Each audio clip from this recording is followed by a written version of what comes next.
By the way, I would suggest today that we have made chicken salad out of lemonades. Facebook Live down. If you're a follower of this program, you would know that probably, that Facebook, just on your own. If you're a social media person, Instagram's down, WhatsApp's down, Facebook's down. WhatsApp's still a thing, yeah. Yeah, so you can't, it's huge. You can't upload, you can't watch video, consume content. So what are people doing? Actually working? Talking? At 11 o'clock on a Wednesday? You're going to rodpeterson.com, listen live. That's how people are accessing it today. So I love that. You know what I've also learned in the last several days?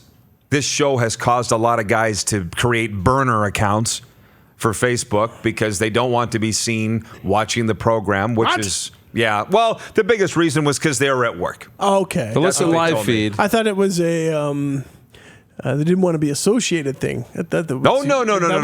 It's because they don't want to be outed at work as watching this program when they should be pounding the anvil, as it were. You'd probably be better off with the listen feed then, maybe. It's completely confidential. Is it sneakier? Is the black curtain. Yeah, we're not writing down who's watching the show, but I just find it funny that guys have had to create burner accounts to disguise their identity. Mrs. Rod Pedersen watching this program. Well, she's about the only one.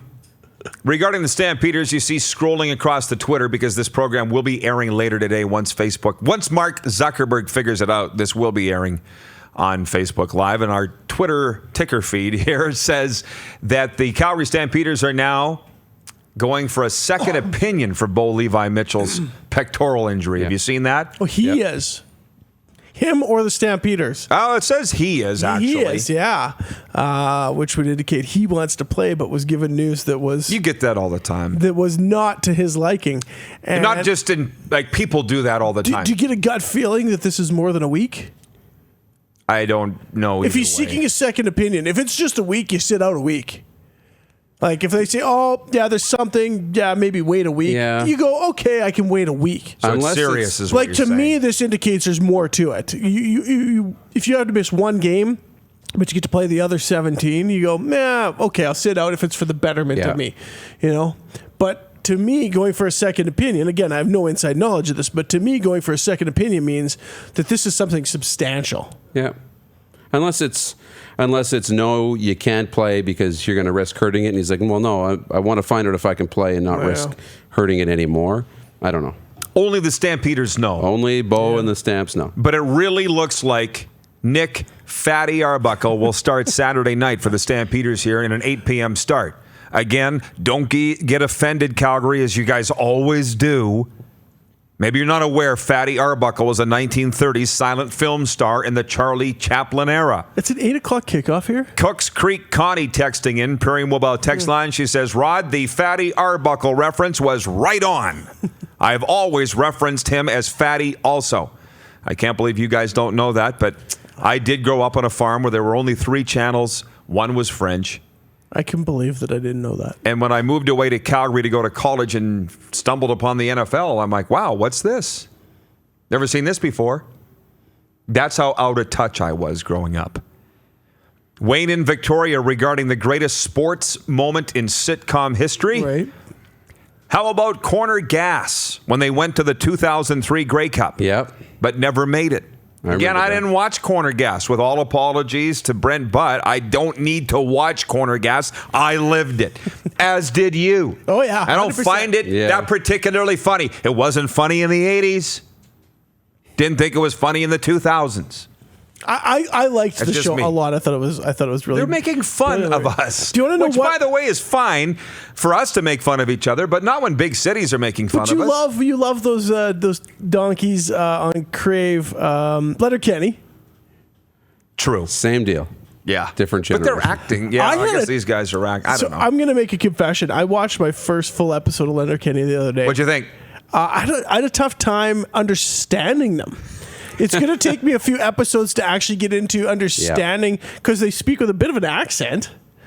I thought, and it's a hard no. And then it's hard. And then to get into just some of their colloquialisms, like some of their terminology, it takes you a couple minutes. It takes a couple minutes.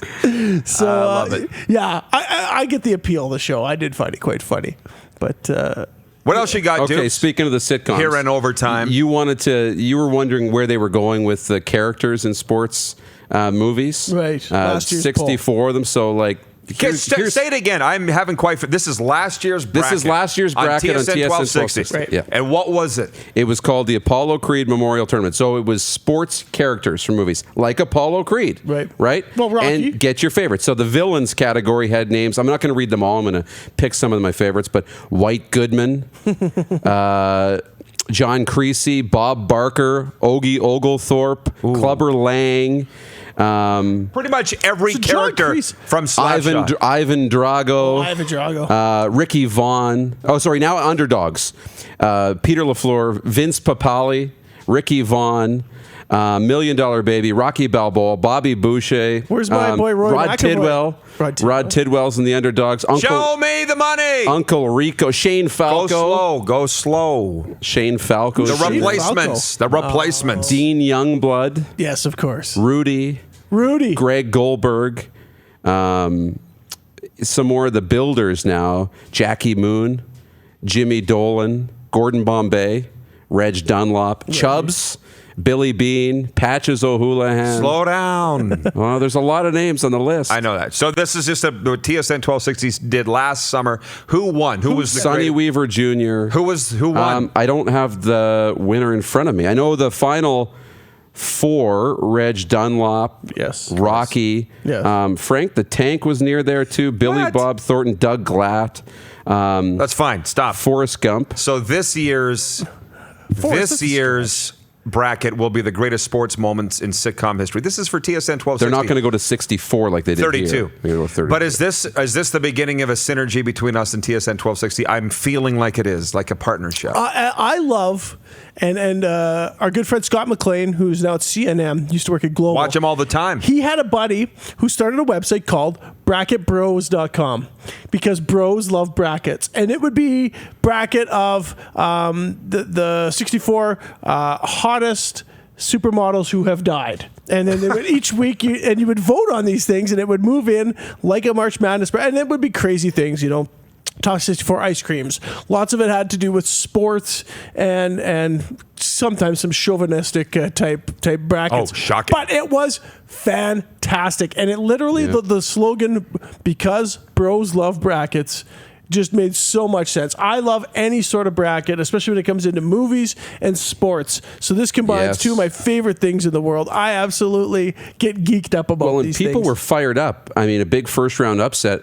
Willie Beeman lost in the first round to Chaz Michaels. But from, that's the why it's a figure skating democracy. movie. Yeah, and I was never a Willie Jerry Beeman Maguire didn't make it into the Final Four, into the Final Eight, Elite Eight, or whatever. Rocky it was has to be great. your guy. Rocky number one. Rocky probably should Reggie be. Dunlop, though, I get him as a Final Well, remember, Four. you're talking about Edmonton. Happy where hockey's a Gilmore. big thing. Yeah. Happy Gilmore. Snowflake, Well, the now. dolphin from My guy Ace Ventura. of all time is Roy McAvoy Tin Cup. That was your favorite? He's my guy. He's probably my favorite by the way- fictional sports athlete of all time. I mean, Rudy, but Rudy's a true story. Okay, stop. So it's got to be fictional. Let's bring this around to the reality. Where I started to open this up today on my notes here. By the way, I had a nightmare last night, and I'm still somewhat traumatized. I've been having a lot of weird dreams Was lately. Gaynor involved in it? Not this one. These are the things that I dream about. I dreamt last night that I was speaking at a fundraiser for a minor football association, and the microphone was hanging from the wall, and I couldn't quite get it down, so I had to jump up and yell into it. Right? So halfway through, I'm giving a speech on motivation and leadership, which through DAX safety companies pay a lot of money to get that speech. I'm trying to yell, and people were leaving and halfway through. So I'm like, oh, wait, I'll switch to my rider presentation. Hang on. So I get past the Cal Murphy, Al Ford era into the Shivers Barrett era, and more people are leaving. And I'm like, maybe it's me. Maybe it's not the mic. So then I'm going to tell you my life story. It's pretty fascinating. More people leaving. By the end, nobody's left. And the organizers are sitting there blaming me. And I'm like, but your microphone, I couldn't even talk into it. It didn't even work. The people couldn't hear me. That was the dream last night. Wow. Woke up in a pool of sweat. Somebody want to tell me what that means? Please. Quit eating donuts. No more donuts before bed. I had a dream about my mom passing away 3 weeks ago, or whatever. The funeral was 2 weeks ago. Had a dream that she didn't pass away. Tell me what that might be. And are those the ones where you wake up and you confuse reality? Oh, yeah. Yeah. Well, My kid had a name for that. She got a lucid dream or something the other day. She was saying that you wake up and you don't really know what's real and what was dreamt. I feel like that's kind of on a daily basis for myself. I'm going through some stuff. Yeah. Actually, I went to my chiropractor a couple of weeks ago, Matt. He's really good. And I walked out of his office without my shoes on, like I'm barefoot. And he's like, you might need these. He's like, you want to come back next week? I don't think you're operating on firing on all cylinders here. I'm not! Silent movie era. WKRP in Cincinnati. Forgot your shoes at the chiropractor. I see. That's a trifecta. I know, man. Just barely holding it together on a daily basis. Look at your face, Derek. You're mortified over here. It's good. It's all good. Things, they have to turn around soon, I think. They have to. Well, they are on this pro. Oh, another note that I had. Holy squirrel head here, which is me. Okay, go on. Alouettes folding. You're starting to see that talk. You saw Clifford Stark pulled his offer to buy the Alouettes. The league's not going to let that happen. They're trying to expand. Might not be up to them. Well, they own it. What do you mean they're not going to let it happen? Hey, newsflash, the CFL isn't exactly flush with cash right now. No, but they're trying to expand. The worst thing you could have happen is have a club fold in what's your third largest market, I guess it would be. I mean, that would be disastrous on many, many levels at this point in time. Yeah, I don't think you can allow that to happen. You've got to find Derek, you're a businessman. You've got to phone up Tom Shepard, fly his butt down to Montreal, and get him doing a telethon to save the Alouettes. Because, I mean, you cannot have a team at this juncture, at this point in the business model, 110 years in, you cannot have a team in your third largest market in a province that is pretty football crazy itself. If people aren't lining up to own the team, what are you gonna do? You've got to change something, but you cannot allow this thing to drown. Well, why don't you go buy them then, money bags? If it's so easy. He's thinking about it. He's thinking about it. Hey, it's worked there before. They have been a proven model. It has worked. You know, they're talking about bringing in 40 home games for the Expos. For the Expos. I mean, it is. The Habs work. The Montreal Impact are working. It can be done there. If you're the CFL, you cannot allow this to happen. You cannot allow them to drown. Literally, call Tom Shepard. I don't think it works. I don't think the Tom Shepard model works in Montreal. I'm sorry. Get him. I had a dream. They'd shoot him by noon. The Friends of the Alouettes touchdown lottery. Doesn't work. You gotta try something. You cannot allow this. I don't know. That's that. You're going to Touchdown Atlantic this year. They want to put a team in there. If you want to put another franchise in here and get this to 10 and go coast to coast, you cannot have the third largest center in the league fail. A proven place that has worked. You need to figure this out if you're the league. And I mean not just the CFL. If you're the Riders, if you're the Eskimos, if you're the Argonauts, you all have to work together. You have a vested interest in this thing working in Montreal. I know. But that 9 ownership committee in the CFL has always just been so zany. Well, yeah. And sometimes I want, they say they want what's best for the league, but they really want what's best for themselves. Yes, of course. Every league is like that. That's not just the CFL. But anyways, it sounds like double overtime today. Yeah, double overtime. It sounds like something that Kelly Rempel could sink his teeth into tomorrow when he rolls in here on this Thursday. I have no idea who's going to be on the show tomorrow.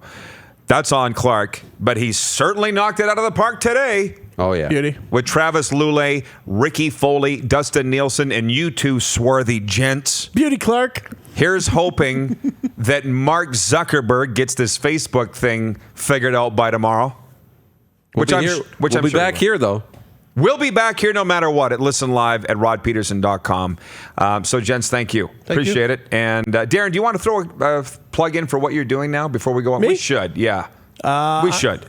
I have announced that I am seeking the nomination for the Saskatchewan Party in Regina Northeast. So I'm out doing a lot of door knocking, meeting a lot of people, and it's an exciting time. I want to be a part of our province's future and our kids' future and helping shape the future. So get another sports guy in there.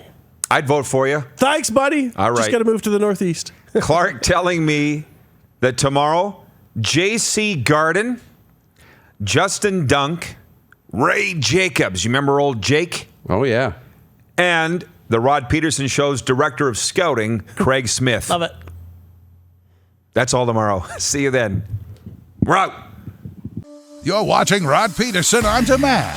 For more of The Rod Pedersen Show, visit rodpedersen.com or follow Rod Pedersen on social media.